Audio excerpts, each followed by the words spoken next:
শুরুটা করতে চাই মোশাররফ আহমেদ ঠাকুর আপনাকে দিয়ে। বিরোধী দলের অপপ্রচারের বিরুদ্ধে নিজেদের অবস্থান জনগণের কাছে পৌঁছে দিতে দলীয় ইউনিটগুলোর তৎপরতা আরো জোরদার করার বিষয়ে সিদ্ধান্ত হয়েছে বিএনপির স্থায়ী কমিটির সভায়। শুরুতেই যদি জানতে চাই, এই যে অপপ্রচার নিয়ে বারবার বলা হচ্ছে, যেটি নিয়ে আসলে সিদ্ধান্ত হলো, কি ধরনের অপপ্রচার চালানো হচ্ছে বা কারা চালাচ্ছে সুনির্দিষ্ট করে যদি বলতে চান। দেখুন, আমি গত এক সপ্তাহের মধ্যে সবচেয়ে বড় অপপ্রচার যেটা দেখেছি, শেখ হাসিনা একটা সাক্ষাৎকারে বলেছেন তার 10,000 নেতাকর্মীকে নাকি খুন করে মেরে ফেলে দেওয়া হয়েছে, খালে বিলে নদ নদীতে নাকি লাশ আর লাশ বাড়। এটা হচ্ছে এই সপ্তাহের মধ্যে সবচেয়ে বড় অপপ্রচার। আমি আপনাকে বলি যে এই ভিকটিম গেমটা, আমি ভিকটিম কার্ড খেলাটা আমার খুব পছন্দ না।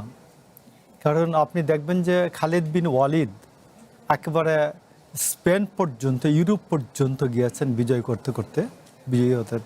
কিন্তু মুসলমানদের যে সৈন্য সংখ্যা শহীদ হয় নাই, মারা যায় নাই, তা তো না। কিন্তু ওইখানে কান্নাকাটি করেন নাই। স্পেনে হাই রে হাই, স্পেন পর্যন্ত বিজয়ী হলাম, আমাদের এত সৈন্য মারা গেল। পৃথিবীর প্রতিটা অভ্যুত্থান, প্রতিটা বিপ্লবেই কিছু মানুষ জীবন দান করে, কিছু মানুষ দেশের জন্য, তার জাতির জন্য জীবন দেয়, এটা সত্য।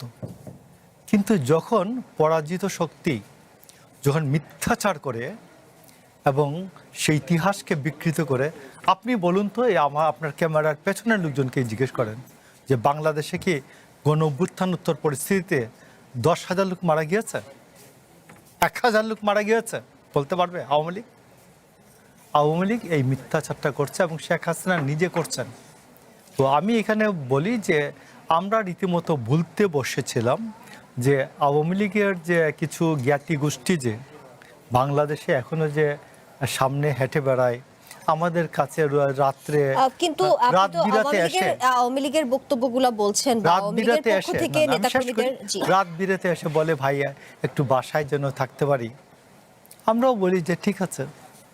তো আমি দেখছেন যে বিভিন্ন শোতে বলছি যে আওয়ামী লীগ যারা বাপদাদার আমল থেকে করে, কোনো সুবিধা নেয় নাই, এমনি এমনি আওয়ামী লীগ করে বংশ পরম্পরায়, এদেরকে অন্তত নাগরিক জীবনযাপন করতে দেওয়া হোক। আমি বলেছি, যদি আমার পার্টি এতেও দ্বিমত আছে, পার্টির বিভিন্ন নেতাকর্মীদের, যে ভাই আপনি এটা কেন বলেন। তো আজকে আমি মনে করি যে এই যে নির্দোষ ব্যক্তিগুলো আওয়ামী লীগের যে 2-1% আছে, এইগুলির জীবনকে শেখ হাসিনা বিপন্ন করবেন। এরা যে নাগরিক জীবনযাপনে ফিরে আসছিলেন, এরা আর হয়তো নাগরিক জীবনযাপন করতে পারবেন না। এরা হয়তো জনতার যে রুশের মধ্যে পড়বেন, জনরুশের শিকার হবেন। তো এই জন্য আমি মনে করি যে আজকে এখান থেকে শেখ হাসিনার উদ্দেশ্যে আমি বলতে চাই, আপনার মুখটার কারণে, আপনার মুখের যে বাণীর কারণে আপনি পালিয়ে যেতে বাধ্য হয়েছেন, বিতাড়িত হয়েছেন। এই মুখটা বন্ধ করেন। ওটা দিয়ে যে দুর্গন্ধ বের হচ্ছে, দুজখের দুর্গন্ধ যে বের হয়, এই জাক্কুম ফলের যে দুর্গন্ধ বের হয়, আমরা আপনার এই দুর্গন্ধময় দুর্গন্ধ, মুখ নিঃসৃত দুর্গন্ধ আমরা সহ্য করতে পারি না। দয়া করে আপনি থামুন। জি, কেবল কি এই অপপ্রচার আসলে আওয়ামী লীগের পক্ষ থেকে আসছে, সেটাই কি বলছেন আপনি সুনির্দিষ্টভাবে? আমি মনে করি অন্যান্য যে আমি আপনাকে বলি, অন্যান্য বিষয়ে এইরকম হয়, পলিটিক্যাল রেটরিক। আপনার মনে আছে হাসানুল হক ইনু যখন তথ্যমন্ত্রী, তখন উনি একটা বক্তৃতা করেছিলেন কুষ্টিয়াতে। তিনি বলছিলেন যে আমরা যদি আপনার কাছে না থাকতাম, শেখ হাসিনাকে উদ্দেশ্য করে বলছিলেন, আপনি রাস্তায় ফে ফে করে ঘুরে বেড়াতেন। তো তাকে যখন জিজ্ঞেস করলো যে ভাই আপনি তো সাংবাদিকরা, আপনি তো মন্ত্রী গভর্নমেন্টের, তো আপনি যে এই কথাটা বললেন ফে ফে করে ঘুরে বেড়াতো আওয়ামী লীগ তো অ্যারাউন্ড 2/3 মেজরিটির বেশি আছে, তো আপনার লাগতো, আপনার প্রয়োজন কি ছিল?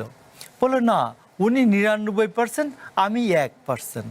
বাট আমি 1 না হলে তো উনি 100 হতেন না। তো আমি আপনার বলি, এগুলার নাম হচ্ছে পলিটিক্যাল রেটরিক।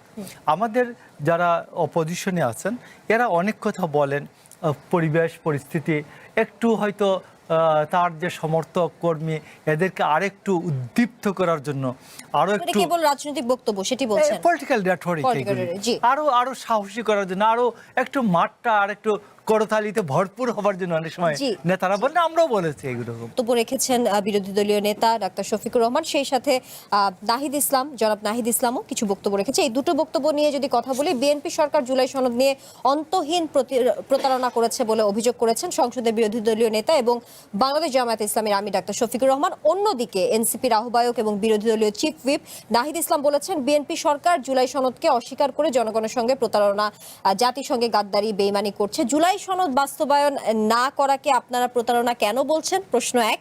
আর দ্বিতীয় প্রশ্ন হচ্ছে, যেমনটা মোশাররফ ঠাকুর বলছিলেন যে এটি কেবল আসলে নিজেদের সমর্থকদের মাঝে উদ্দীপনা সৃষ্টির জন্য, কেবল বাহবা দেওয়ার জন্য, হয়তো করতালি দেওয়ার জন্য, সেটির কি একটি পন্থা নাকি? আর 4 মাস মাত্র সরকার বা 5 মাস সরকার গঠন হয়েছে, এই 5 মাসে এখন এই প্রতারণা কেন বলছেন? সোশ্যাল মিডিয়াতে ডিসইনফরমেশন, মিসইনফরমেশন যেটা আপনারা দেখেছেন, যে আমি যে রিপোর্টটা দেখলাম সেটা হচ্ছে যে নেগেটিভ যত পোস্ট হয়েছে এনসিপিতে 365টার, আমরা সোশ্যাল মিডিয়ার কথাগুলো আমরা সেকেন্ড পার্টে ধরুন কথা বলি। এবার যদি রাজনৈতিক বক্তব্য নিয়ে একটু কথা বলি। আপনি বলতেছেন যে অপপ্রচার যেটা বলতেছেন, জি, তো সেখানে শেখ হাসিনার ব্যাপারে 98% পজিটিভ পোস্ট, মানে যে গুজবগুলো হয়েছে, তাহলে গুজবগুলো পজিটিভ গুজব হয়। তার মানে কারা প্রচারণা করে?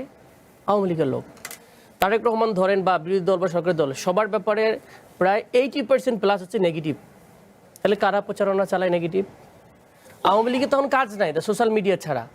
ওনাদের কিছু লেসপেন্সার বিভিন্ন জায়গায় তারা বয়ান তৈরি করে, টিভি মিডিয়া টক শোতে, আর ম্যাক্সিমাম লোক সোশ্যাল মিডিয়াতে তারা বিভিন্ন ধরনের গুজব তৈরি করে।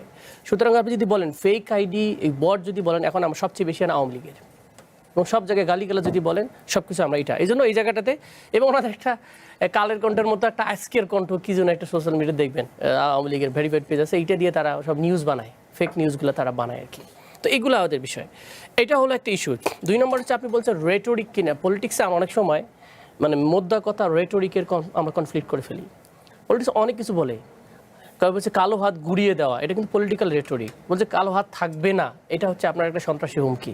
এই যে শব্দের মধ্যে একটা পার্থক্যকরণ, সেটা অনেক সময় অনেকে বুঝতে পারে না। তো এখন অন্তহীন প্রতারণা কোন সেন্সে? পলিটিক্যাল সেন্সে। কারণ আপনাকে 2টা ম্যান্ডেট দেওয়া হয়েছে, লিটারেলি। একটা জুলাই গণভোট দেওয়া হয়েছে, সেটা সংবিধান সংস্কার বলেন, আপনাকে গণপরিষদ করা। আর একটা দিয়েছে রিপ্রেজেন্টেটিভ ম্যান্ডেট, যেটাকে আমরা বলি যে আমাদের সংসদীয় গণতন্ত্র। একটা রিপ্রেজেন্টেটিভ, একটা ডিরেক্ট ম্যান্ডেট, এই 2টা ম্যান্ডেট দেওয়া হয়েছে। সুতরাং একটা ম্যান্ডেটের ব্যাপারে প্রাইম মিনিস্টার বলেছেন, স্বরাষ্ট্রমন্ত্রী, সবাই কমিটমেন্ট দিয়েছেন, কিন্তু সেই কমিটমেন্ট তারা এখন ব্রেক করে আজকে সংবিধান সংশোধন কমিটি করেছে, বিরোধী দল ছাড়াই 12 সদস্য বিশিষ্ট। তো লিটারেলি আপনি জনগণকে বললেন হা ভোট দেন, আমি এটা করবো, আপনি আবার জনগণের কাছ থেকে উইথড্র করে বলছেন আমি এটা করবো না, তা সেটাকে আপনি কি বলবেন? তো সেই সেন্সে তো অবশ্যই পলিটিক্যাল সেন্সে এটা প্রতারিত হয়েছে মানুষ, এটার সাথে কোনো দ্বিমত নাই। এই তো ছিল। আর কিছু বিষয় ছিল, আরেকটা বিষয় ছিল এই যে বাস্তবায়ন না করাকে, যেমনটা বিএনপি সরকারের পক্ষ থেকে বারবার বলা হয় যে মাত্র 5 মাস হয়েছে, এখনো সময় আছে জুলাই সনদ বাস্তবায়নে, তাদের এই যে বক্তব্য, এটির পরেও আসলে প্রতারণা কেন বলছেন? আমি আসলে এই সেন্সে কথাটা বলেছি। আমি তো বললাম বাস্তবায়ন হয়েছে, তো আপনি কি বাস্তবায়ন করতেছেন? বাস্তবায়ন 2 ধরনের আছে। খেলেন বিএনপির সাথে আমাদের কিন্তু এক্সিকিউশন ইকুয়েশন, খেয়াল করেন এক্সিকিউশনের মেথড নিয়ে। আপনি কি ওই সংশোধন আকারে কিছু যেভাবে আগে অ্যামেন্ডমেন্ট হয়েছে সেভাবে কিছু অ্যামেন্ডমেন্ট করে ছেড়ে দিবেন, নাকি পিওরলি যে আওয়ামী লীগে যে ফেসিজম এস্টাবলিশ করেছে যে কনস্টিটিউশনের মধ্যে, সেটাকে রুট আউট করে একটা বাংলাদেশের লোকজন দ্বারা বাংলাদেশের কনস্টিটিউশন করা? কারণটা হচ্ছে ওটা যখন ইলেকশন হয়েছিল, আপনি ভালো ক্লিয়ারলি জানেন যে 69-এর অভ্যুত্থানের পরবর্তীতে 71-এ আসার পরে যে ইলেকশন হয়েছিল, ওটার পরবর্তীতে বাংলাদেশের মানুষের আকাঙ্ক্ষাটা বাইপাস হয়ে একটা কনস্টিটিউশন হয়েছে এক ব্যক্তিকে সামনে রেখে, যেখানে সোশ্যালিজম, বাঙালি ন্যাশনালিজম, যেগুলো একটা আওয়ামী লীগের আদর্শ, সেটাকে বাংলাদেশের রাষ্ট্রের আদর্শ ঢুকিয়ে দিয়েছে। এবং জিয়াউর রহমান এসে কিন্তু সেটাকে রাখেন না, আল্লাহর উপর আস্থা ও বিশ্বাস রেখে দিয়েছেন। খেয়াল করে, আর বাংলাদেশের মানুষের আকাঙ্ক্ষার সাথে যায় না। এই কনস্টিটিউশন কতবার অ্যামেন্ডমেন্ট হলো? আমরা বলতেছি এই জিনিসটা একবারে রুট আউট হয়ে যাওয়া উচিত, এবং বাংলাদেশের একটা নতুন রূপ দরকার, দীর্ঘদিন হয়েছে, সেটার জন্য একটা সংস্কার, আমূল পরিবর্তন দরকার। That was the question. BNP অনেক বিষয়ে এগ্রি করেছিল, যেমন আপনার সংসদ সচিবালয় এগ্রি করেছিল, আপনার তত্ত্বাবধায়ক সরকার এগ্রি করেছিল, তত্ত্বাবধায়ক সরকারের পদ্ধতি নিয়ে আমাদের ডিফারেন্স আছে, আপনার 2 টার্মস থাকবে, সেটার একসাথে এগ্রি করছে। তারপর এগ্রি করার পর আপনি আবার এখন পিস টান দিচ্ছেন, তাহলে আপনি সেটাকে কি বলবেন? সেটা তো আমাদের কথা না। আপনি যদি বলছেন আমরা মানবো, আপনি বলছেন মানবো না, এখন বলছে জুলাই সনদ মানবো, ভোট মানবো না। So that was the debate তো সেই জায়গা থেকে আমরা বলা আর কি। জি মাহবুবাজি আপনার কাছে আসবো, তার আগে একটু প্রতিক্রিয়া শুনতে চাই মোশাররফ ঠাকুর আপনার কাছে। ডক্টর আতিক মুজাহিদের যে বক্তব্য সেটি নিয়ে আপনার প্রতিক্রিয়া, অর্থাৎ বাস্তবায়ন পদ্ধতি নিয়ে যে বিতর্ক বা তর্ক যেটি বলেন না কেন যেটি আছে সেটি আসলে পরিষ্কার হচ্ছে না কেন, বা পরিষ্কার হলে কি মনে হতো না এই যে প্রতারণার মতো অভিযোগ তারা আমি তুলছেন আপনাকে এক সেটি কি মিনিটে আপনার ঠিক হতো? বক্তব্যটা বুঝছি, জি, আমি জি। 1 মিনিটে শেষ করি। একটার নাম হচ্ছে রিফর্ম, আর একটার নাম হচ্ছে অ্যামেন্ডমেন্ট। একটার নাম হচ্ছে সংস্কার, আর একটার নাম হচ্ছে সংশোধন। আপনি সংস্কার হচ্ছে একটা আইডিয়া, আর সংশোধন হচ্ছে কার্যকর করার ব্যবস্থা। যেমন আপনি এই রুমটা যদি আপনি সংস্কার করতে জন্য প্রস্তাব নিলেন, ফাইনালি সংস্কার করার অর্থটা কি? কিছু মিস্ত্রি লাগবে, কাঠ মিস্ত্রি বা অন্যান্য আর্কিটেক্ট, এদের কাজ লাগবে। ওই কাজটার নাম হলো ফাইনালি মেরামত। তো এখন আমরা যেটা মনে করি যে কনস্টিটিউশন আমরা মেনে, এই কনস্টিটিউশনটা রেখে আমরা নির্বাচন করেছি। তো ওই কনস্টিটিউশনের মধ্যে থেকে কনস্টিটিউশনের রিফর্ম করতে গেলে এটা অ্যামেন্ডমেন্টই হবে। 142 অনুযায়ী অ্যামেন্ডমেন্ট ছাড়া আর দ্বিতীয় কোনো পথ নাই আমার কাছে। আর একটা পথ আছে, সেটা হচ্ছে যে আমরা এখন সবাই রিজাইন করে ফেলতে পারি। রিজাইন করে আমরা কনস্টিটিউশন স্থগিত বা সাসপেন্ড করে দিতে পারি। সাসপেন্ড করে দিয়ে আমরা একটা নতুন কনস্টিটিউশন রিরাইট করতে পারি। তো সেই জন্য যে ঝামেলাটা যেখানে হাসিনা বারবার বলছেন আমি কিন্তু এসে পড়তে পারি, এই যে আসলাম, এই সময় এটাকে আরও উস্কে দিবে। দেশে যে অবস্থাটা, স্থিত অবস্থাটা আছে, এইটা আরও ঝামেলার মুখোমুখি হবে এবং জাতীয় একটা অস্থিতিশীলতার মুখে পড়বে।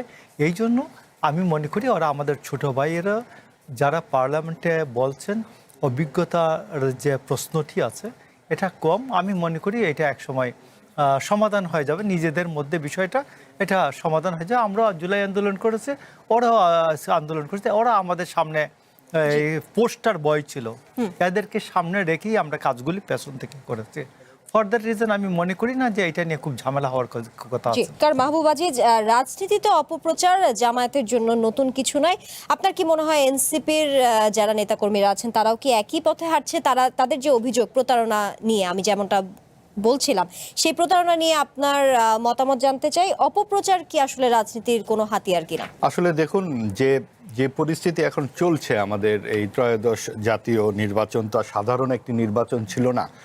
একটি গণ অভ্যুত্থানের আকাঙ্ক্ষাজাত নির্বাচন, এবং গণ অভ্যুত্থান ছিল যে এর আগের 3টি নির্বাচন হয়নি। একতরফা নির্বাচন হয়েছে, গুম খুন টাকা পাচার, আওয়ামী লীগের যে দুঃশাসনের বিরুদ্ধে যে মানুষের যে জন আকাঙ্ক্ষা, সেই গণ অভ্যুত্থানের আকাঙ্ক্ষা হচ্ছে গণতন্ত্র এবং সুশাসন, জবাবদিহিতার জন্যই। এটি হচ্ছে গণ অভ্যুত্থানের মূল আকাঙ্ক্ষা। তাহলে আমরা যে এখন যেটা দেখছি যে এই সংসদকে আসলে অন্তর্ভুক্তিমূলক সংসদ, এটা বলার সাথে সাথে কিন্তু বলা হবে আপনি আওয়ামী লীগের লেসপেন্সার যেন শুধুমাত্র আওয়ামী লীগেরই আছে, আর কারণেই। এবং আপনি দেখুন যে এই সংসদে আমরা কি দেখছি, 133টি অধ্যাদেশের মধ্যে 97টি অধ্যাদেশ পাশ হয়ে গেছে। পাশ হয়নি কোনগুলো? পাশ হয়নি বিচার বিভাগের স্বাধীনতার প্রশ্নটি, হয়নি মানবাধিকার কমিশন, দুদক, গুম কমিশন, অর্থাৎ যেগুলো সুশাসন নিশ্চিত করবে, যেগুলো গণতন্ত্রকে প্রাতিষ্ঠানিকীকরণ করবে, সেইখানে কিন্তু সরকারি দল মনোযোগী নয়। এবং মূল যে সংস্কারের যে আকাঙ্ক্ষা, অর্থাৎ অন্তর্ভুক্তমূলক সমাজের যে আকাঙ্ক্ষায় 24-এর গণ অভ্যুত্থান, এটি কোনো ব্যক্তি বা দলের, বিশেষ কোনো দলের নয়। শুধুমাত্র শেখ হাসিনাকে পরিবর্তনের আকাঙ্ক্ষায় 24-এর গণ অভ্যুত্থানের আকাঙ্ক্ষা নয়, এইটা গণতন্ত্রের প্রাতিষ্ঠানিকীকরণের আকাঙ্ক্ষা ছিল, সংস্কারের আকাঙ্ক্ষা ছিল। এবং সেই জন্যই মানুষের এত রক্তদান, এত শহীদ হওয়া এবং এত আহত। আমরা কি দেখছি সংসদে? আমরা কি সংসদে বিরোধী দলকে উপযুক্ত বিরোধিতা করতে দেখছি? আমরা কি সেখানে হাম নিয়ে যে বিপর্যয় হয়েছে সেটা নিয়ে প্রশ্ন করতে দেখেছি সরকারি দলকে? 700 শিশুর মৃত্যুকে এটা হাসি ঠাট্টার ব্যাপার? শ্বেতপত্রর দাবি কি উঠেছিল অন্তর্বর্তীকালীন সরকারের? আমরা তো আওয়ামী লীগের দুঃশাসনের সম্পর্কে সবাই অবগত, সেটা গণমাধ্যমেও অনেক কিছু এসেছে, সে বালিশ কাণ্ড থেকে শুরু করে অনেক কাণ্ড এসেছে। অন্তর্বর্তীকালীন সরকারেরও অনেক কুকাণ্ড তো গণমাধ্যমে এসেছে, যেমন এসেছে জাদুঘর নিয়ে একটা বিশাল কেলেঙ্কারি, 150 কোটি টাকার কেলেঙ্কারি ফাঁস হয়ে গেছে, এবং সেইগুলো কিন্তু আমরা জাতীয় সংসদে আলোচনা হতে দেখি না। যেমন দেখি না মার্কিন যুক্তরাষ্ট্রের সঙ্গে চুক্তি হওয়ার যে বিষয়টি, আমরা এই পিক অ্যান্ড চুজ দেখতে পাচ্ছি। আমরা সারাদিন আমরা স্লোগান শুনেছি কি, দিল্লি আজাদিনা গোলামি, হয়ে গেছে কি আমেরিকার পাচাটি। তো এই যে আপনার স্লোগানের 3 নম্বর লাইনটি আবিষ্কার হলো, সেই জায়গাতে আমাদের সংসদে কেউ কিন্তু এই কথাও বলে না। অর্থাৎ আমাদের সংসদটা কিন্তু এখন আমরা দেখতে পাচ্ছি সেই আগের 12 বছরের অভিজ্ঞতার মতোই। এখন যে সমস্ত অভিযোগ এবং পাল্টা অভিযোগ, এগুলা প্রীতিমূলক। একেবারেই কোনো অভিযোগ না করলে তো আসলে বিরোধিতা হয় না, এই জন্যই এইসব বলা, এছাড়া আর কি। আপনিও বলছেন রাজনৈতিক বক্তব্যের মতোই যে বিরোধিতা করার জন্য বিরোধিতা করার জন্য অবশ্যই বিরোধিতা, কারণ বিএনপি এতখানি বড় রাজনৈতিক দল জামাত ও এনসিপির তুলনায়, যে তাদেরকে আসলে বিরোধিতা করার যোগ্যতা এবং উপযুক্ততাই নাই জামাত বা এনসিপির। জামাত যেই পর্যায়ে বিরোধী দলের আসনে বসেছে তারা এতেই মহা খুশি। 3 থেকে 6% ভোট তারা 36%-এ পৌঁছে গেছে। এ তো চমৎকার তাদের উল্লম্ফন। এই উল্লম্ফনের পর যে তারা সংসদে আছে এবং সংসদে তাদের যে কার্যক্রম, পর্দা থেকে শুরু করে আমরা ওয়াশিং মেশিন, দলের সেই যোগ্যতাই নেই। এমনকি এই 54 বছরে এই প্রথমবারের মতো বিরোধী দলের পক্ষ থেকে বাজেট অধিবেশনে একটিও সংশোধনী প্রস্তাব উত্থাপিতই হয়নি। কাজেই আপনি দেখুন যে হ্যাঁ, হতে পারে অনভিজ্ঞ বিরোধী দল, আমরা নিশ্চয়ই আমরা তাদেরকে সময় দেব অভিজ্ঞতা অর্জনের জন্য, কিন্তু তারা তো প্রায়ই এই করে ফেলবেন সেই করে ফেলবেন অনেক ধরনের কথাবার্তা বলছেন। তা না করে তাদের দলের আদর্শগুলো স্পষ্ট করা দরকার। একটি দল নতুন হয়েছে 1 বছর মাত্র, তাদের রাজনৈতিক দর্শন কি, দৃষ্টিভঙ্গি কি, গঠনতন্ত্র কি, সেগুলোই আমরা জানি না। তারা বেশ ক্ষমতার একটা অংশীদার হয়ে উঠেছে। ক্ষমতার আপেল থেকে আরেক ক্ষমতার বৃক্ষে এই যে আরোহণ, সেইগুলোই আমরা মনে করি যে অন্তর্বর্তীকালীন সরকারের অতৃপ্ত স্বপ্ন তারা বহন করছে। যেই ডানপন্থার উত্থান অন্তর্বর্তীকালীন সরকার চেয়েছিল, তাই বহন করে নিয়ে যাচ্ছে জামাত এবং এনসিপি।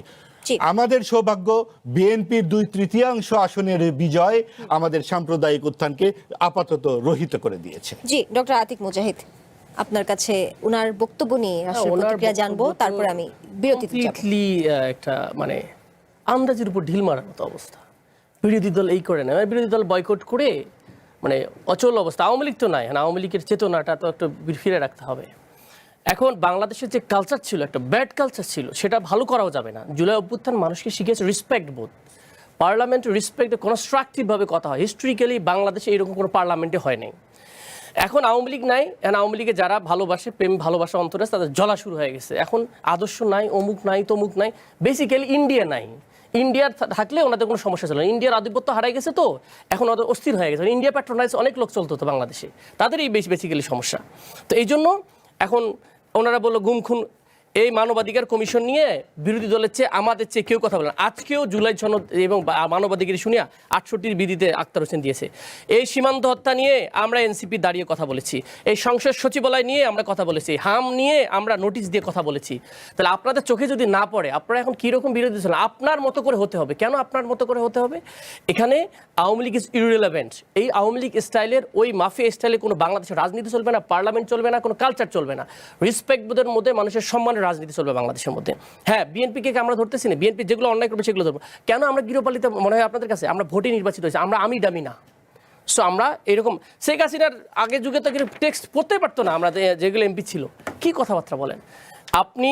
এটা যেটা বলতেছেন এটা কমপ্লিটলি একটা সেটারিং করা, যে একটা মনে হচ্ছে যে কিছু নাই, আমরা নেগোসিয়েশন করে চলতেছি।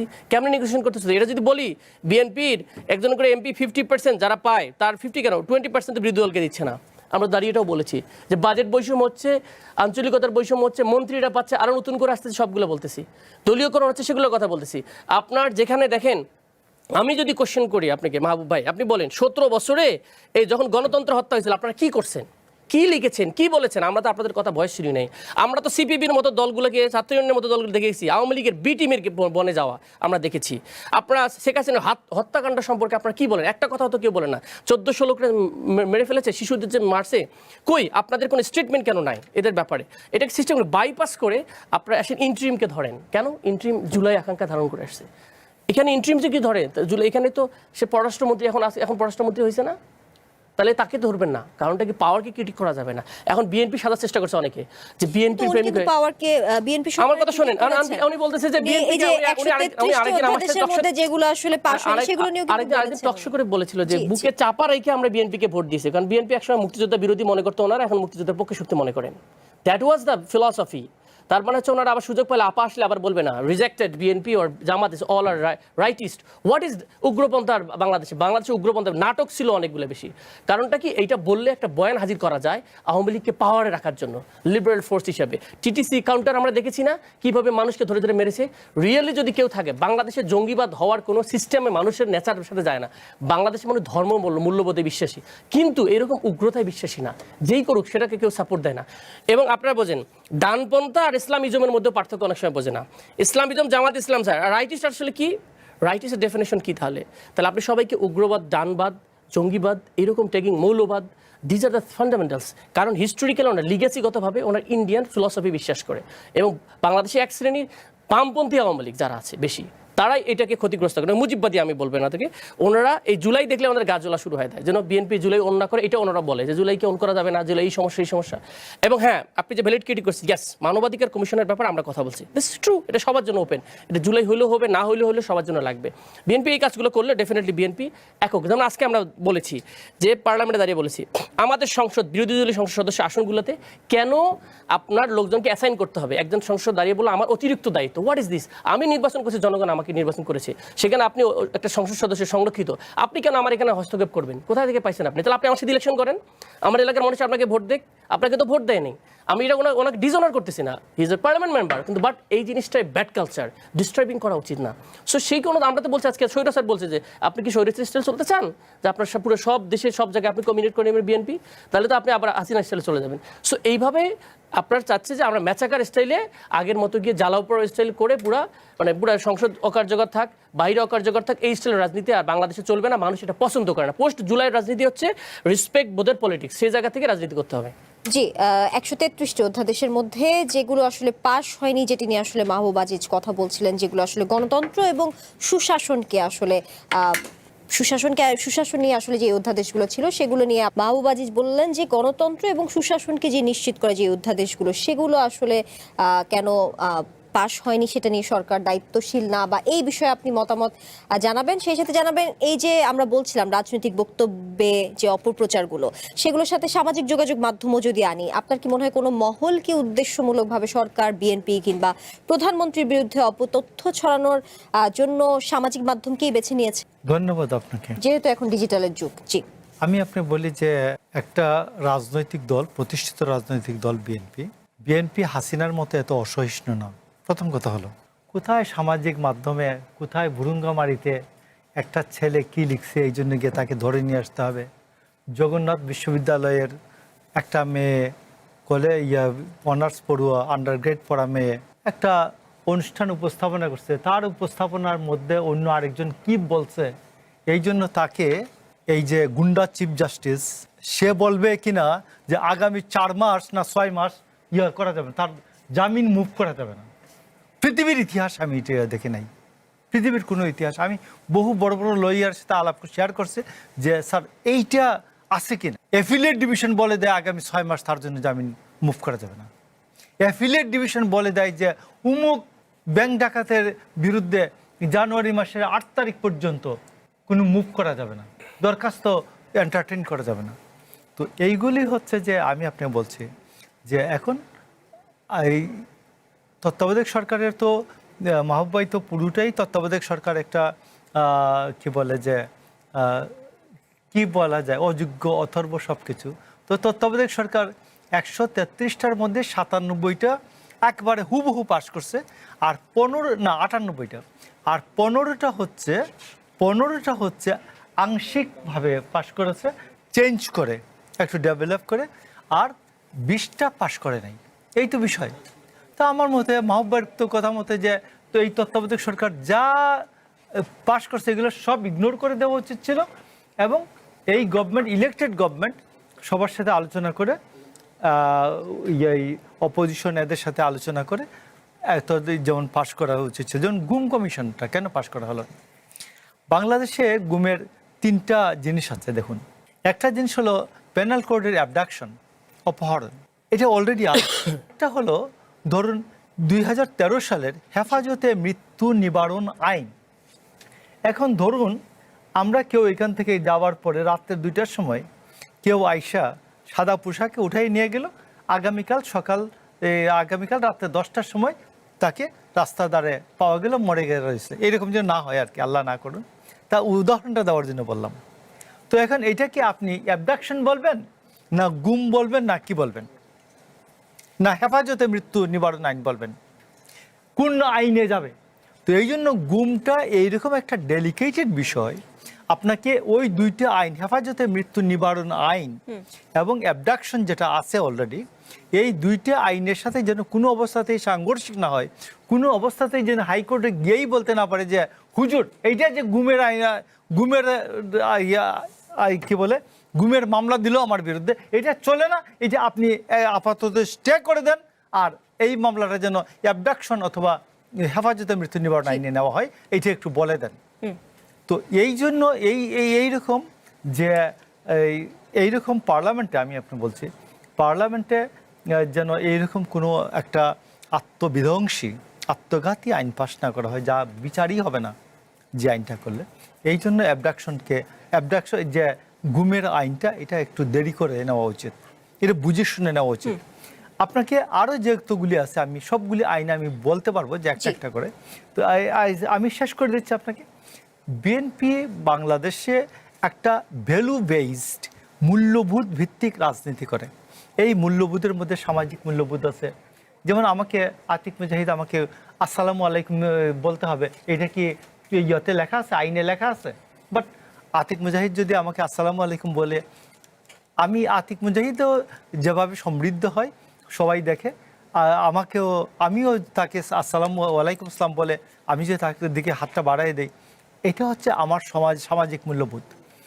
তো ধর্মীয় মূল্যবোধ আমরা সবগুলো ভ্যালু বেসড পলিশ করি। শেখ হাসিনার যে ভ্যালুগুলি একেবারে বিধ্বংসী, একবারে ধ্বংস করে দিয়েছিলেন। এই কারণে এখানে আমি মনে করি 5ই আগস্টের পরে একটি নতুন বাংলাদেশের যাত্রা শুরু হয়েছে। এই যাত্রাটাকে আমরা মনে করি হাসিনার যে বিষয় আসে আছে, এইগুলিকে বাদ দিয়া, এইগুলিকে স্মৃতিতে রেখে আলোচনাটা করতে হবে। আমাকে আলোচনাটা মনে রাখতে হবে যে শেখ হাসিনা যে আপনাকে আবু সাঈদের মা বাবাকে এনে রাজারবাগে পুলিশ ক্যাম্পে এনে রাখা হয়েছে, এবং রাজারবাগ থেকে পুলিশ ধরে এনে এই যে জল্লাদ আসাদুজ্জামান খান, ওর সামনে ওর মা বাবাকে হাসিনার সাথে কোলাকুলি করতে বাধ্য করেছে।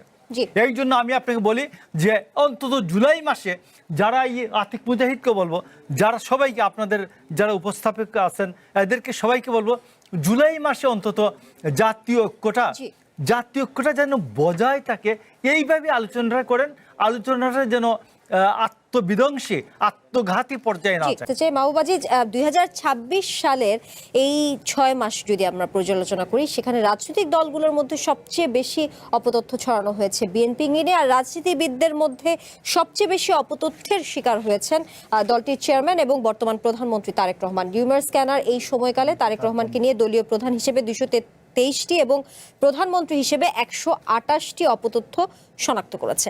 আবারও যদি ওই একই প্রশ্নে আসি যে অপতথ্য আসলে কারা ছড়ায়, এই যে একটি দলকে কেন্দ্র করে এখন চলছে, যেটি নিয়ে আসলে স্থায়ী কমিটির সভায় সিদ্ধান্ত হয়েছে, কেন ছড়াচ্ছে বা তাদের উদ্দেশ্য কি?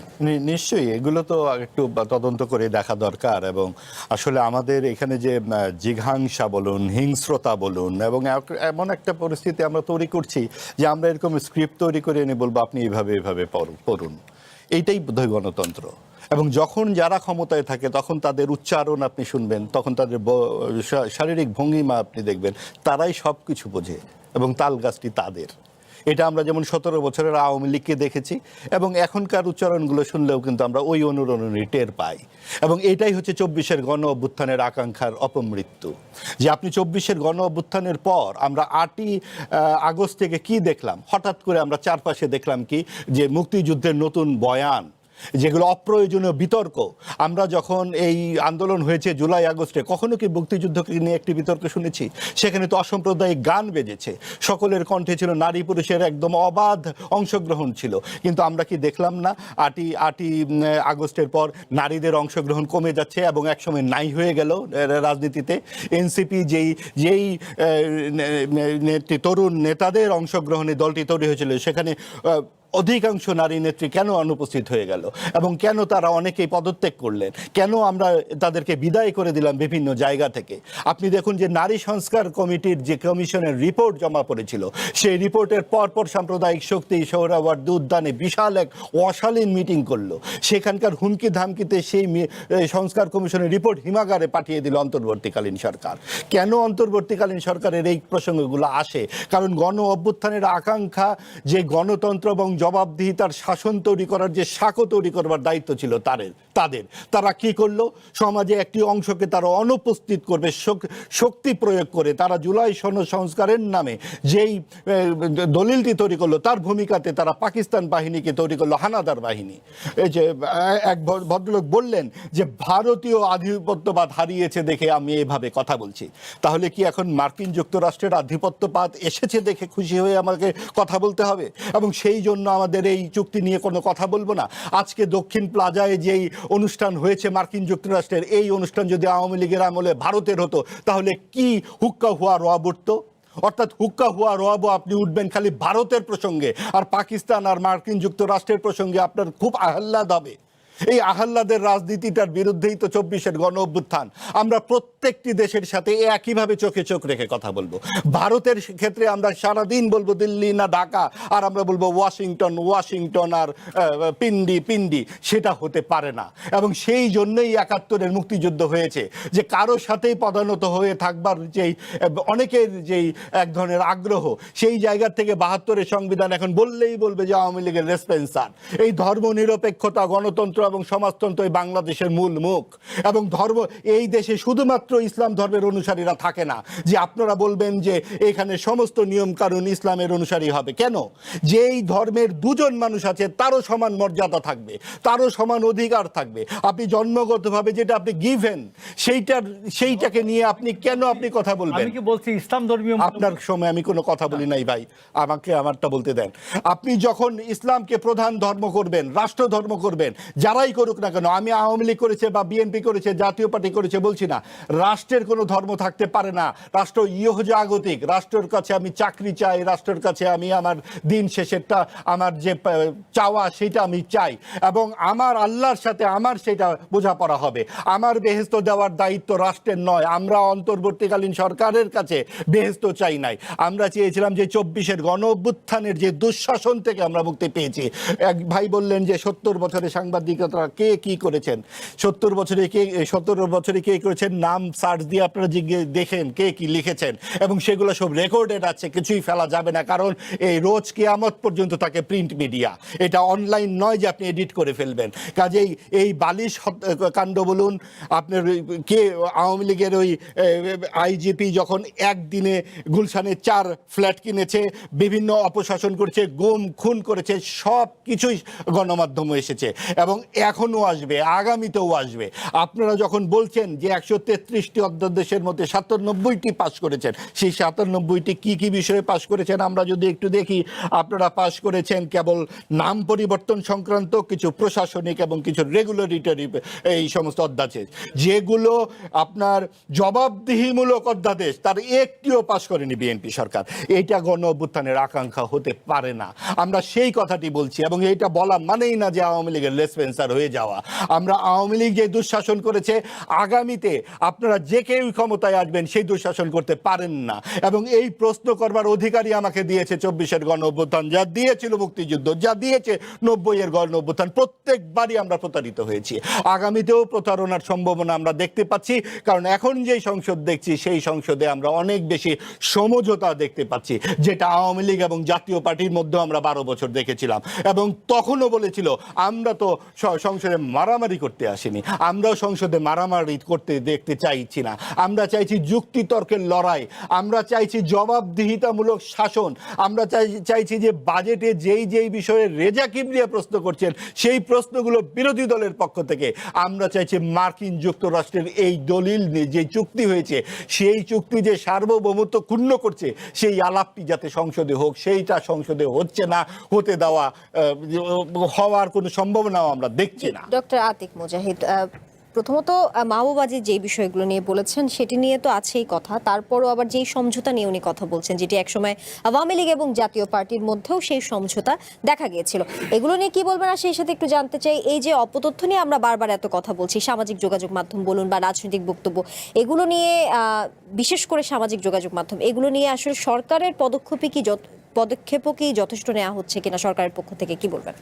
আসলে দেখেন, এখন এই যে বিগ ডাটা বলে, আমি যদি থিওরিটিক্যালি যাই, সোশ্যাল মিডিয়া যেহেতু জুলাই অভ্যুত্থানটার একটা অন্যতম ইনগ্রিডিয়েন্ট ছিল আমাদের সোশ্যাল মিডিয়া ইনফ্লুয়েন্স, কারণ আওয়ামী লীগ তো সব কিছুই স্টপ করেছে, সব মিডিয়াকে স্টপ করে দিয়েছিল। এই চ্যানেল 1 আপনারা ওপেন করতে পারছেন বিকজ অফ জুলাই অভ্যুত্থান, না হলে কিন্তু এটার কোনোভাবে আসে এখানে কথা বলার মতো স্পেস ছিল না।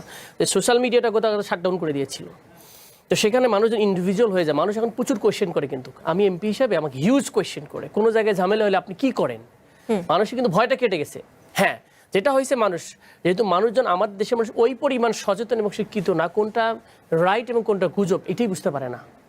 একটা জিনিস এআই দিয়ে বানাই দিলে এটা পরপর চলতে, আপনি দেখেন এই যে আমাদের সিনিয়র সাংবাদিক মাসুদ ভাই সেদিন দিল আমাদের যে হামলা হলো, বললো যে এনসিপির 2 জন অ্যারেস্টেড হয়েছে, কোনো এক ওসি বলছে। পরবর্তীতে নিউজ হলো যে এটা যুবলীগের 2 জন ধরা পড়ছে, কিন্তু উনি নিউজটা দেখেন নাই, কিন্তু ওইটা ইনফরমেশনটাকে উনি পাস করে দিলেন এবং গোলাম মাওলা রনি ভাইও সেম জিনিসটা করলেন। তাহলে এত বড় যারা বিজ্ঞ পলিটিশিয়ান, যারা বিভিন্ন ছিলেন সাংবাদিকতা করেন ফ্যাক্ট চেক ছাড়াই, উইদাউট, ওনারা নিজেরাই গুজব প্রচার করলো, কিন্তু উনি পরে এইরকম। সুতরাং এটা কিন্তু আপনি বলেন যে হিউজলি। সেকেন্ড হলো পলিটিক্যালি যেটা মোটিভেটেড হয়, আমি একদিন বলেছিলাম এই দেশে ডিজিএফআই শেখ হাসিনার মাধ্যমে প্রথম বট বাহিনী চালু করে। এটা আমি রংপুরে প্রথম যখন আমাদের নাগরিক কমিটির প্রোগ্রামে যাই, একজন আসলো, ভাই আমরা তো আমাদের কোনো কাজ নেই। বলে কেন, আগে কি করতে? বলে ভাই আমি তো বট করতাম। কিসের বট? তো ডিজিএফআই আমাদেরকে টাকা পেমেন্ট করতো, আমরা প্রতিনিয়ত এই নলেজগুলো উৎপাদন করতাম, ন্যারেটিভগুলা। তার মানে এই বট সংস্কৃতি অনেক আগেই ছিল সিস্টেমেটিক্যালি। এবং এটা দেখবেন কোনো একটা এজেন্ডার ইস্যুতে বলবেন, দেখবেন আপনার পিছনে ঝাঁপিয়ে পড়বে, কারণ ওরা এখন স্ট্রং একটা গ্রুপ থাকে। এছাড়াও পলিটিক্যালি যেটা হচ্ছে, অনেক লোক আছে যারা না বুঝেই ইমোশনালি অনেক জায়গায় কী করে, খুব নেগেটিভ কমেন্ট করে, এবং সাইকোলজিক্যালি অনেক হিউজ একটা প্রবলেম করে। সোশ্যাল স্টাডি হতে পারে, cyber bullying is a big issues, এবং এটা অনেকটা এফেক্ট করে, হাই লেভেলের এফেক্ট করে, যে কেউ যদি রেসপন্স করতে না পারে। এখানে যে নতুন একটা আমাদের সাইবার সুরক্ষা নিয়ে একটা আইন হয়েছে, আপনারা দেখেছেন রিসেন্টলি সোশ্যাল মিডিয়া ইস্যুতে এখানে আসছে। এখানে এটা যদি ইমপ্লিমেন্ট করা যায়, এখানে যদিও আমাদের কিছু বিষয় আছে যে এটা কি ইউজ করে যেন আবার শেখ হাসিনার মধ্যে ডিএসএ করা না হয়, ঠিক আছে, যেটা আমাদের কালো আইন অনেকেরই, মোস্তাক সাহেবের মতো অনেকেরই আমরা জেলখানের মধ্যে দেখেছি, এইরকম যেন না হয়। ইয়েস, পিওরলি যদি কেউ কি ডিফেম করা হয়, পিওরলি যদি ক্ষতিগ্রস্ত হয়, সেটার ব্যাপারে অবশ্যই তার অধিকার আছে, তার সম্মানে নিয়ে ইস্যু আছে। হ্যাঁ, বিএনপি যে করে না তা না, বিএনপি অলরেডি 6 জনকে অ্যারেস্ট করেছে এই নানা রকম ইস্যুতে। যারা আমাদের চিফ হুইপের বিরুদ্ধে লিখেছে, পাথরঘাটা নামে একটা ইস্যুতে লিখেছিল, যে ছেলেটা এবং বিগঞ্জের মার্চ ফর ডেমোক্রেসির জন্য অ্যারেস্ট হয়েছিল, তাকেও কিন্তু ছাড়া হয়নি। আমাদের যুব শক্তির একটা ছেলেকে আপনাদের দিনাজপুরে অ্যারেস্ট করা হয়েছিল, ঠাকুরকে অ্যারেস্ট করেছে, অনেক জায়গায় কিন্তু মানে আমরা বলার ক্ষেত্রে মানে কি, যদি সরকার ক্রিটিক করলে কিন্তু অ্যারেস্ট করেছে, পরে আমরা পার্লামেন্টে বলার পর দেখতেছি এখন একটু নর্মাল। সো এটা হলো কাইন্ড অফ যে অনেক সময় ফ্রিডম স্পিচের ব্যাপারে কিন্তু আমাদের সারপ্রাইজ করা যাবে না। যেই হোক, স্বচ্ছ কথার ব্যাপারে এটা স্পেস দিতে হবে, সাধারণ মানুষের এটা বেসিক ফ্রিডম তাকে দিতে হবে। মাহবুবাজির ভাইয়ের সাথে আমার অনেক দ্বিমত থাকতে পারে, কিন্তু ওনার কথা বলার অধিকার আমি হরণ করার অধিকার রাখি না। ইট ইস এ মৌলিক অ্যান্ড ফান্ডামেন্টাল রাইটস, এটার সাথে আমার ডিসএগ্রিমেন্ট থাকবে না। ভাই একটা কথা প্রথমে বলছিল যে রাষ্ট্রের কিছু ইউনিটি ইস্যু আছে, এগুলোর ব্যাপারে আমরা দ্বিমত করবো না। ন্যাশনাল ইস্যুস আর হচ্ছে পার্টিসান ইস্যুস। আমাদের ক্রিটিকটা হচ্ছে গভর্নেন্স। দেশ উনি একটা গুড পয়েন্ট বলছে, এটা আমাকে অ্যাপ্রিশিয়েট করতে হবে। এটা হচ্ছে গভর্নমেন্টকে অ্যাকাউন্টেবল গভর্নমেন্ট সবাই দেখতে চাই আমরা, নট প্রাইম মিনিস্টার খুবই ভালো এনার মতো আরে তুলতুলে হয় না, এরকম না। হ্যাঁ, তো এটা এরকম যেটা জিনিস অন্যায় করবে সেটাকে আমরা ক্রিটিক করবে, that should be the approach. এখন ক্রিটিকের অ্যাপ্রোচটা কী হবে? আওয়ামী লীগ স্টাইল হবে? আওয়ামী লীগ আগে বিএনপি আওয়ামী লীগ যেভাবে ছিল এরকম হবে যে পুরাটাই ফুল আর পার্লামেন্টও বয়কট করে রেখে দিব পুরা, এইরকম মানুষ চাচ্ছেন নাকি অ্যাক্টিভ চান? মানুষের যে একটা হোপ তৈরি হয়েছে, কথা শুনতে চায়, এটা কি কেউ জানে? এটাকে আমরা আমির ইলেকশন, আপনি যখন বললেন সমঝোতা, আরে কাকে কয়টা আসন দিবে সেটা তো শেখ হাসিনা নির্ধারণ করতো। কি আমাকে কি আসন নির্ধারণ করে আমরা এমপি হয়েছি? ফাইট করে ইলেকশন করে জিতছি। আমার এলাকার মানুষ এই ইয়াং ছেলেটাকে ভালোবেসে ভোট দিয়েছে, সুতরাং আপনি তাকে ডিজনার করলেন। এই সব আবার যখন ইলেকশন যেহেতু জিতেছেন, যেটি নিয়ে আসলে বলছেন, আবার মাঝে মাঝে তো এটাও বলতে শুনি এনসিপির পক্ষ থেকে যে ইলেকশন ইঞ্জিনিয়ারিং হয়েছে, তো সেটি নিয়ে আসলে কি বলবেন? এটা আমি নানা মহল থেকে আপনার কিছু আসনের ব্যাপারে তো ডেফিনেটলি কিছু অভিযোগ এসেছে। আপনার ঢাকা 8 আসন নিয়ে অভিযোগ এসেছে, মামুনুল হকের আসন নিয়ে অভিযোগ এসেছে, আবার জামাতকে হারিয়ে দেওয়া হয়েছে, অনেক জায়গায় অভিযোগ আসে। সো এটা ফ্যাকচুয়ালি অভিযোগ, ডেফিনেটলি কিছু জায়গায় সেটা হতে থাকতে পারে, আমরা তো পলিটিক্যালি আমরা কিছু এক্স্যাক্টলি জানি না। সো বাংলাদেশে তো সবসময় মানে ইলেকশনকে কেন্দ্র করে অনেক ধরনের মেকানিজম আছে বাংলাদেশের মধ্যে। সেকেন্ড, উনি ইন্টারেস্টিং কথা বলছে যে ইয়েস, যুক্তরাষ্ট্রের সাথে চুক্তিও যদি অন্যায় কোনো চুক্তি হয়ে থাকে এটার ব্যাপারে অবশ্যই কথা বলা উচিত এবং কথা বলতেছি। কে বলছে কথা বলেন? আমরা এটার ব্যাপারে কথা বলছি। এটা ওপেন করে দেওয়া হোক, কোথায় কি সমস্যা আছে এটা মানুষ জানা উচিত। রাষ্ট্রের বিরোধী কোনো আইন চুক্তি করবে, সেটা বিএনপি করুক আর যেই করুক বা জামাত করুক, এটা ডাজন্ট ম্যাটার। আমাদেরকে রাষ্ট্রের স্বার্থ দেখতে হবে। এট দ্য সেম টাইম আপনি মুক্তিযোদ্ধাকে নিয়ে আসলেন যে ধর্মীয় মূল্যবোধের বিপরীতে, কারণ এটা হচ্ছে বামপন্থীদের ন্যারেটিভ যে আমরা ৭১-এ মুসলমানদের হারাইছি, ইসলামকে হারিয়েছি। জামাত ইসলাম বা নিজাম ইসলামকে হারানোর মাধ্যমে ইসলামকে হারিয়েছেন। এই যে ন্যারেটিভ, বাংলাদেশের মানুষ ইসলামী মূল্যবোধে বিশ্বাস করে। আরও অনেক লোক যে সূরা ফাতিহা পড়ে তাকবীর দিয়েও যে যুদ্ধ গেছে সেটা আমরা কাউন্ট করবে না। ওনারা হচ্ছে যে যেহেতু আমরা ইসলাম ধর্মের নামে এটা একটা 47-এর রাষ্ট্র হয়েছে, সুতরাং যেহেতু এখানে বাঙালি ন্যাশনালিজমের ভিত্তিতে আমরা ৭১ স্বাধীন করছি, সুতরাং ইসলামকে পরাজিত করছে। This is the narrative. No, বাংলাদেশের মানুষ ইসলামকে পরাজিত, ওই শাসক গোষ্ঠীকে যারা অন্যায় করেছে আমাদের প্রতি তার বিরুদ্ধে যুদ্ধ করেই আমরা বাংলাদেশকে স্বাধীন করেছি। সাম্য, মানবিক মর্যাদা এবং ইনসাফের বাংলাদেশ। বিএনপি নেতা মোহাম্মদ রাশেদ খান তিনি একটি হাঙরের নাম বলেছেন, যে হাঙরের নাম হচ্ছে জামায়াত, যেটি ইতিমধ্যে এনসিপি কে গিলে ফেলেছে। তার এই বক্তব্য নিয়ে কি বলবেন? এনসিপি কি জামাতকে অনুসরণ করছে কিনা? আমি ওনার ব্যাপারে মন্তব্য করতে চাই না। শুধু ওনার দলের যে নেতা ফারুক হাসান, সে বলছে যে সে তো একটা ব্যক্তি স্বার্থে প্রতারণা করেছে, গণ অধিকার প্রতিষ্ঠা করে চলে গিয়ে বিএনপিকে নিজ স্বার্থে গিয়েছে। তো এইরকম একজন নিজ স্বার্থবান ব্যক্তি আবার আমাকে এনসিপিকে জ্ঞান দিতে আসে, এটা খুবই দুঃখজনক। আমাদের ভাই উপদেষ্টা হিসেবে লাগবেন, আপনি বিএনপিতে আছেন, আপনি ওখানে স্বচ্ছভাবে থাকেন, সুন্দর রাজনীতি করেন, সারাদিন এনসিপির পিছনে থাইকে টাইম নষ্ট করেন না। এটা একটা আপনার অনেক সময় নষ্ট হয়, আপনার মনে হয় ঘুমটুমও কম হয়। আমি অনেক অনুরোধ করবো ভাই, আপনি একটু রিল্যাক্সে থাকেন, একটু ঘুমটুম দেন। হ্যাঁ, আপনার এনসিপি নিয়ে চিন্তা করার দরকার নাই। এটা হাঙ্গরে খাইলো না তিমি খাইলো সেটা এনসিপি বুঝবে, এনসিপির অ্যাটলিস্ট এই জ্ঞানটা আছে অ্যাটলিস্ট আর কি। সো আর কিছু বলা লাগবে? জি, মোশাররফ ঠাকুর, জামায়াত বা এনসিপির যে অপপ্রচারের রাজনীতি নিয়ে শুরুতে বলছিলাম, এটি আসলে অপপ্রচার কিনা, তারা যে প্রতারণার অভিযোগ করছে, আরো নানা বিষয় নিয়ে আমরা তুলেছিলাম, সেটির নেপথ্যে কি অন্য কোনো কারণ বা লক্ষ্য আছে বলে মনে করেন কিনা, নাকি নেই? না, ধন্যবাদ আপনাকে। যে এমনি তো ওরা যেটুকুন বলে এইটুকুনতেই আমাদের মাহবুব আজিজ ভাই সন্তুষ্ট না। তো আমার তো মনে হয় ওদেরকে আরও বেশি বলতে হবে, তাইলে মাহবুব আজিজ ভাইরা সন্তুষ্ট হবে। আমি আপনাকে একটা ছোট্ট কথা জিজ্ঞেস করি সবার জন্যই। 5ই আগস্টে যে শক্তিটা বিজয়ী, এরা অপোজিশনে বসছে, পার্টি ইন পাওয়ারে বসছে এবং সেকেন্ড অপোজিশন।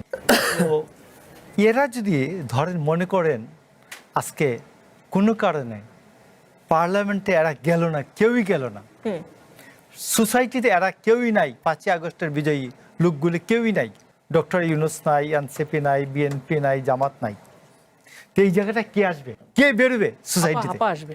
হ্যাঁ, আপা আপা আসবে। তো আমাকে সকল ন্যায্যতা আপেক্ষিক, তুলনামূলক আপেক্ষিক, বুঝছেন তো? ন্যায্যতাও এইখানে হয়তো আমরা যা বলি এই সময়ে যা ন্যায্য, আগামীকাল তার ন্যায্য নাও হতে পারে। আমি পাকিস্তানিরা আমার সাথে কি করেছে এই অন্যায্য ব্যাপারটা আমার কাছে এখন অপ্রাসঙ্গিক। তো আমার সাথে অন্যায্যতার প্রশ্ন ভারত যা করে প্রতিদিন পানি ছাড়তেছে, প্রতিদিন পানি ছাড়ে, ও শুকনা বর্ষায় আমার ডুবিয়ে মারে, শুকনা মৌসুমে আমাকে শুকিয়ে মারে। শেষ করছি আমি। আমার সাথে এই ঘটনাটা আমেরিকার নাই। আমার রংপুর বিভাগ সে নিয়ে যেতে চায়, হয় যুদ্ধ করে নিয়ে যেতে চায়, না তো কিনে নিয়ে যেতে চায়। আমেরিকার সাথে আমার এই বিষয়টা নাই। তো আমেরিকা যখন করিডোর চেয়েছে যে কক্সবাজার থেকে, আমরা কিন্তু প্রতিবাদ করেছি। তো আমি আপনাকে বলছি যে আমেরিকা এবং ভারতের যে পটভূমিতে ন্যায্যতা আমরা বিচার করি, এই কথাগুলি হয়তো প্রাসঙ্গিক যখন হবে আমেরিকার জন্য, আমেরিকার বিরুদ্ধে বলবো।